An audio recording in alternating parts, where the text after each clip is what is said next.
Welcome to the football show on PLZ Soccer, sponsored by Arnold Clark. It's Friday. I'm Peter Martin, delighted to have your company. Alan Ruff and Barry Ferguson are with me here in the studio as we look ahead to the weekend's football in the Premiership.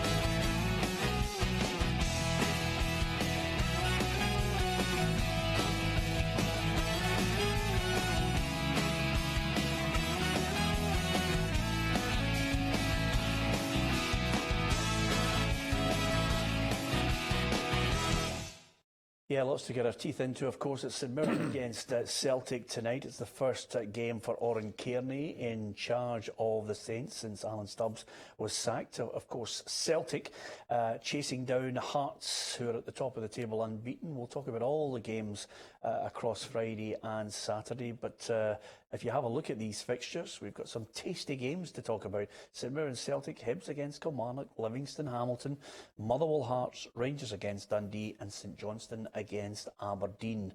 So for the Celtic fans, a 4-year deal, Ruffy, for Lee Griffiths.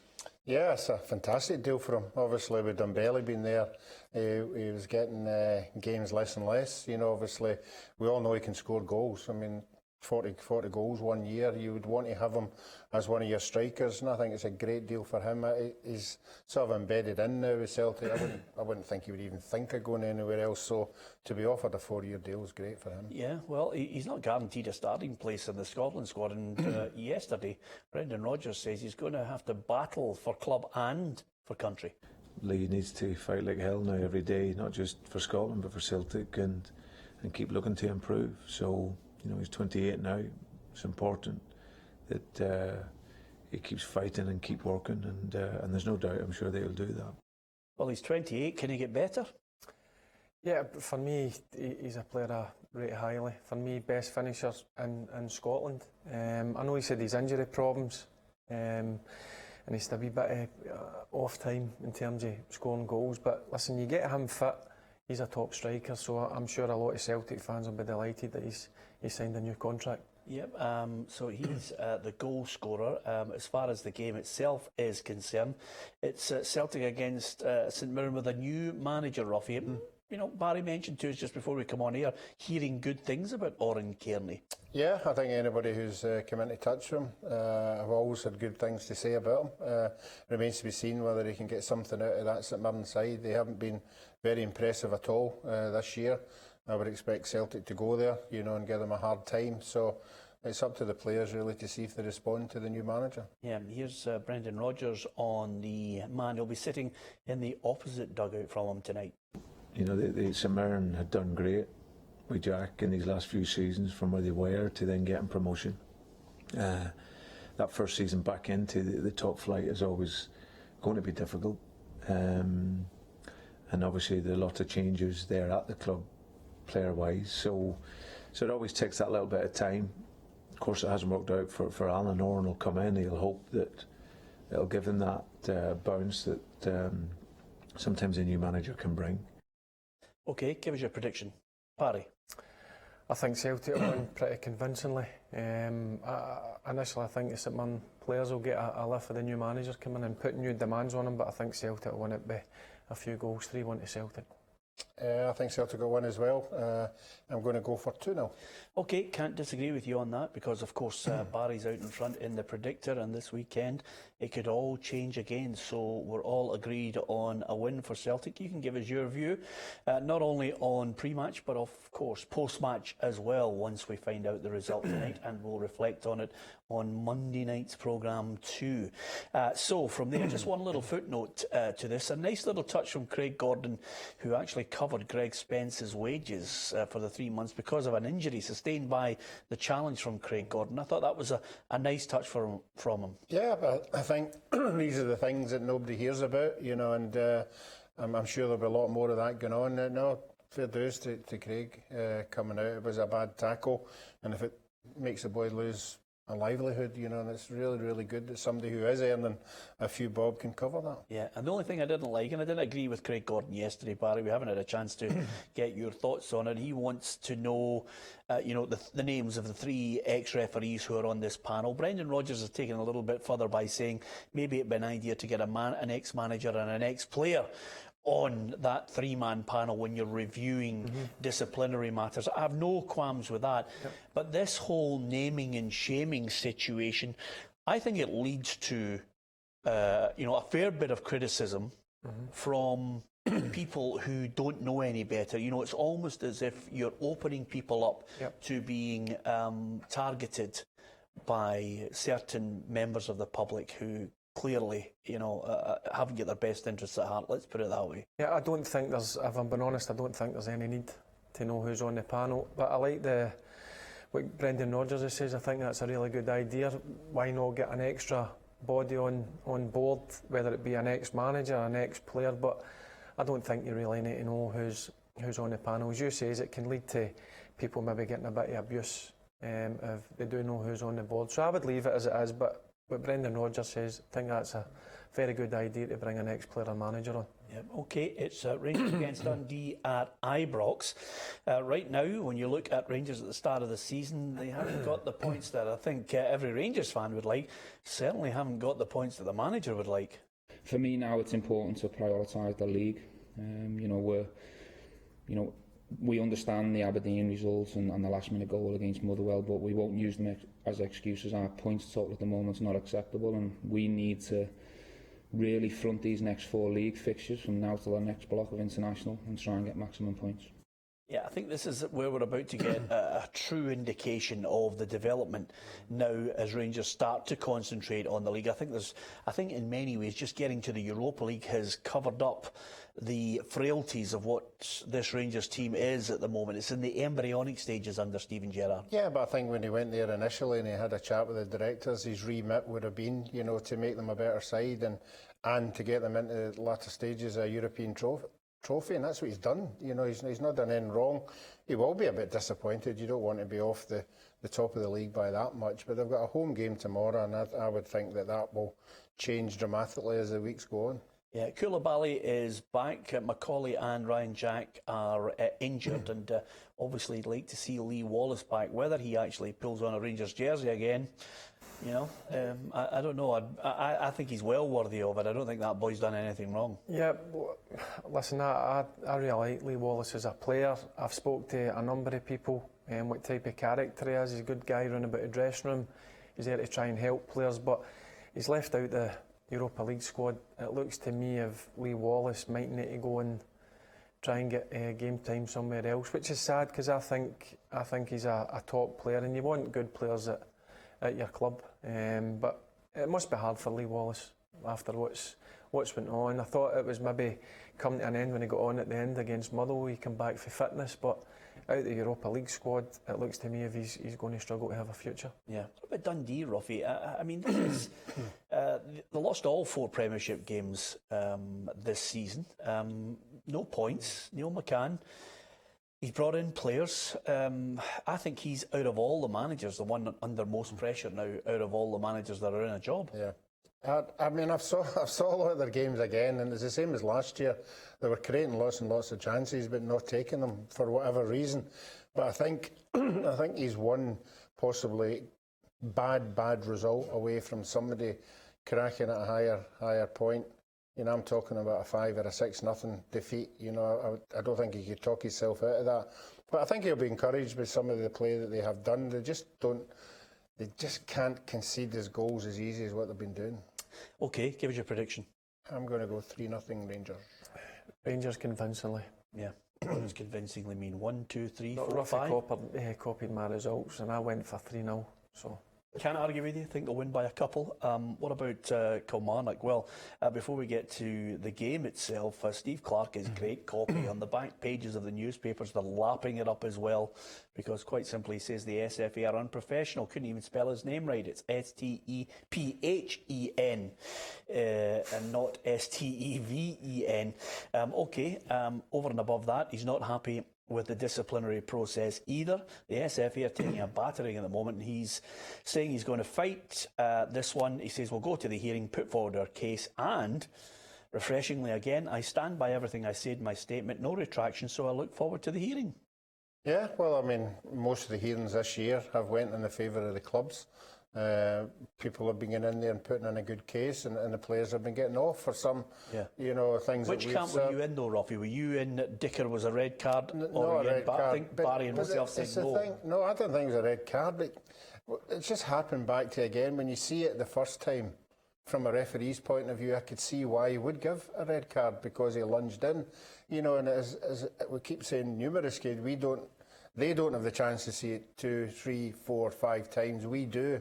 I just thought the referee, for whatever reason, thought the way he went in had caught the player. Now, let's not forget, the player was rolling about as if he had really, really bad injury. I don't think it was. Yeah, no, but the referee's then got to say, right, looks like a leg tackle, player's rolling about, red card. Yeah. It's not a red card. I mean, if they go on the watch chat and the video, surely the panel must realise that. I don't think it was malicious. I don't think he tried to go in and hurt the player. He tried to go and win the ball. And for me, it's a yellow card at most.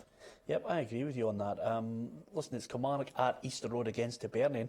I don't know about you, but I'm still waiting for Hibs to go through the gears. I don't think they've really started the way Neil Lennon would like. No, they've not started the way they obviously finished the season last season. They were for me, great to watch. I still think they've got a few gears to go up, but I think they'll beat Kilmarnock tomorrow. Two good teams, but I think they've got too much quality. Okay, I think they're going to edge it by the odd goal. Ruffy, what about yourself? Yeah, I'm the same. I think Kimberry's still out. I think that would be a miss for them. But for me, if Neil Lennon's team can go without conceding silly goals, they'll win games. Yeah, I'll tell you what I do like, Ruffy, at the moment. We seem to have a situation where everybody's got it. Nobody's holding back.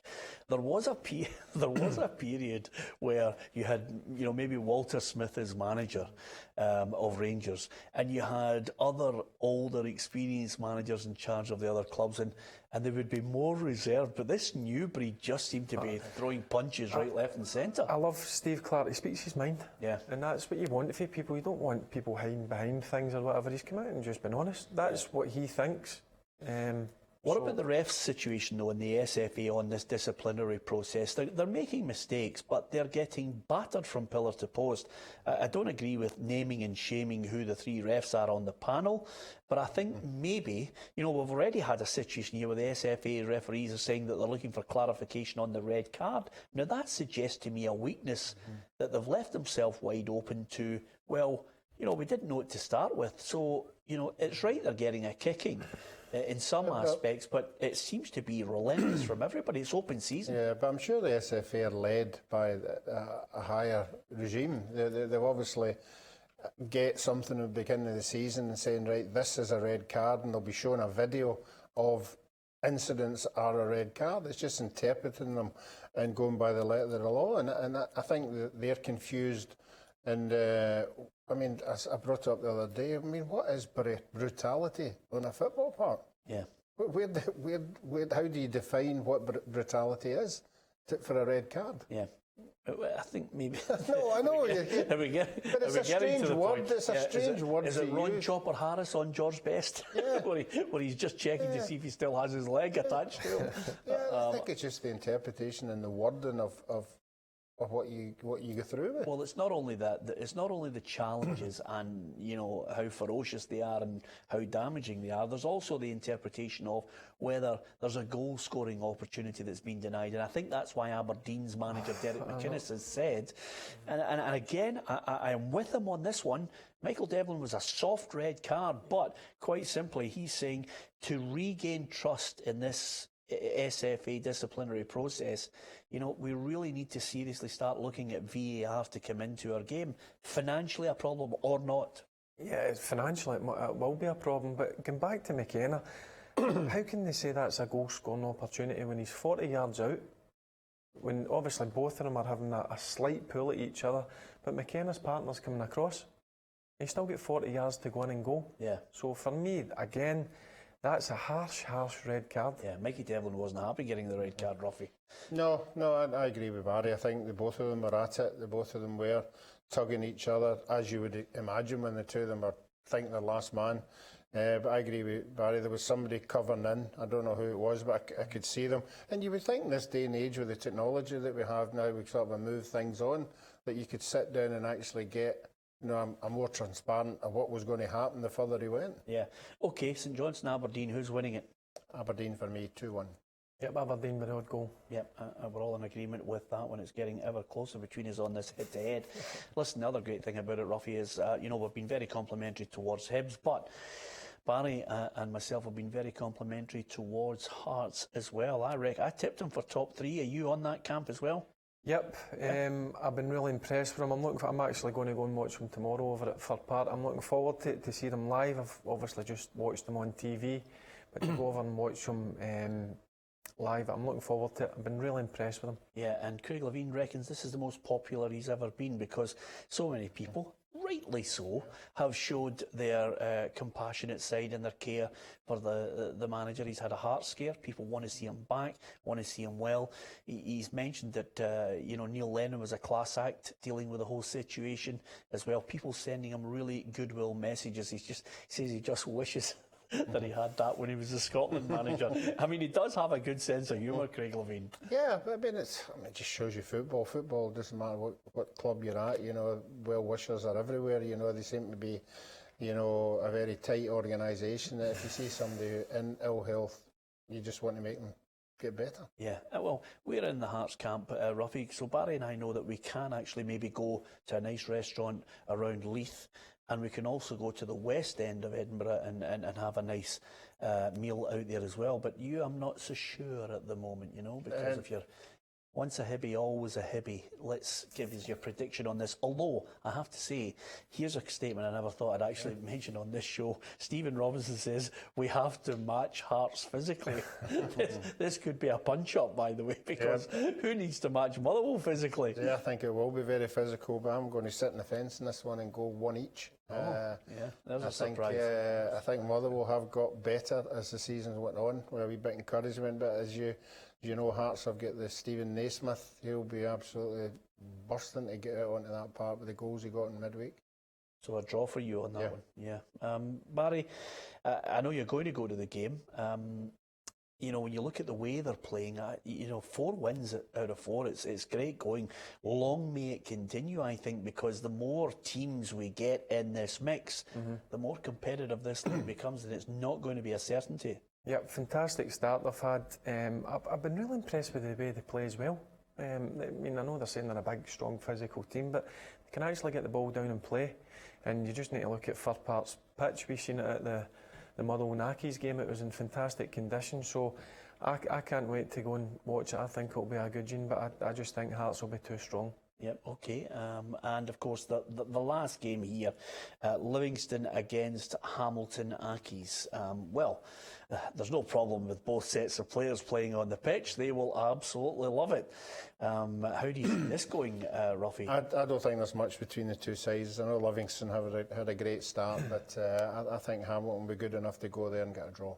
Yeah, there's always this honeymoon period when, it was an unsettling short period for Kenny Miller going in there, and then all of a sudden in comes Gary Holt. I always think there's a 4 or 5 week period where that transition, you get the best out of him, and then the players start to respond to the manager who's got his plans in place. So I'm curious to see, Livingston, Hamilton Accies, 2 teams that you would expect to maybe be trying to avoid relegation. Yeah, I think they'll be down there, but I think Livingston's pitch is going to be a big factor. They'll obviously be used to it because they train on it every day. I know Hamilton have got an AstroTurf as well, but I think their AstroTurf has spent a lot of money on it. It's a lot better, I think, than Livingston's, but I think Livingston will just edge us tomorrow. Yeah, what about Hamilton, Ruffy? I mean, Martin Canning has already said, okay, he's got the players that he wants in. It's now about producing it. He's got a wee bit of experience back there in James Keatings as well.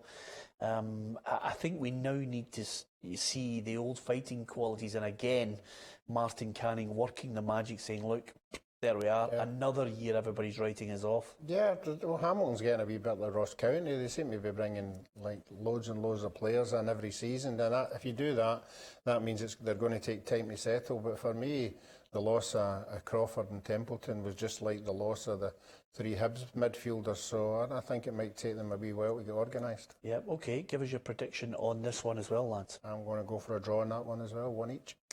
1 each on this one. I think Livingston will just nick it.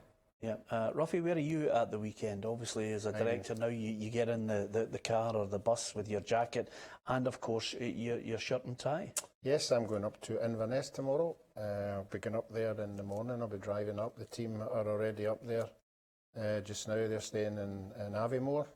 So, yeah, it'll be a good game. Robbo's got his team firing on all cylinders. He's looked at the 4 fixtures that are coming up and he's looking for 4 wins. So, let's hope that doesn't happen. Yeah. Yeah, I mean, it's early days. We haven't really had a chance to talk about the Championship so far this season. How's it shaping up? I mean, if you were looking at it right now and what you guys have available and the rest of the teams, where do you think the real front runners are going to come from? Well, I think the better judge will be tomorrow. I haven't seen Inverness. You know, I've obviously seen Dundee United, Morton, Falkirk, and really there isn't much beside all the teams. You've got to take your chances like most games. But most teams battle away there, and I think you've already seen funny results. I mean, Ayr United beating Dunfermline, I think it was 4-1. There are crazy results out there. So I think on Monday I'll have a better judge once I see Inverness. Barry? In terms of the Championship, Yeah. mate, I think it's Ross County have had a good start. Obviously, the chairman's up there's back to the joint managers. I fancy Ross County. I think they'll be the strongest team, but I've obviously got a soft spot for Partick now because of Ruffy. But I'm hoping. Listen, Partick are a big miss to the Premier League. It was great to have them. They were fantastic for that few years they were in there, but it was disappointing last year. So it's going to be a tough league to get out of. Yeah. Because you've got Dundee United, you've got Inverness, who I watched quite a bit of last season. I thought the last 6 months of the season, Robbo had them playing some really good stuff, and they were looking a strong team. So it's a difficult league, that Championship. Yeah, I'll be honest with you, Ruffy. I'm not going to lie to you. There's no point in everybody thinking you and I get on every day of the week. I don't know if you've got goals enough to get out of the division. I think it's going to come down to goal scorers that are going to get this one. Yeah, well, we tried to get the boy Graham, who went to Ross County. He scored 4 last week. Yeah. So you're right. You know, every season when it comes to the end, if you look at the goal scorers, and even in the Premiership as well, if you've got a couple of guys knocking in 20 goals each, you're going to be up there. Yeah. But that's what you need. You need somebody who's going to be in the 20 mark, 20 plus. I don't know if Partick's going to have that. That's going to be an issue because, as you said, you've got guys at Ross County, you've got Nicky Clark up at Dundee United who bangs in the goals as well. Yeah. So to go up, you need somebody that's going to score a few goals for you. Yep, okay, it's going to be an interesting weekend. Premiership, Championship, League 1 and League 2. We'll reflect on that on Monday night's programme, incidentally. You can subscribe to our YouTube channel. You can catch us live on Facebook as well. And don't forget, if you miss it from time to time, you can do the podcast. Just stick the old earphones in, get on the train, have a laugh, get angry with us, and then send us a message. It's always good to have you supporting us right across all social media channels, Facebook, Twitter, and YouTube as well. Subscribe to our YouTube channel. We'll be back on Monday. Barry will be with us. We'll be looking to see who's still out in front in the predictor. Ferguson's got that smile on his face at the moment, but Ruffy, as ever, can always come back because, quite simply, he cheats. Anyway, on that note, from Barry, from Ruffy and myself, Peter Martin, thanks for watching.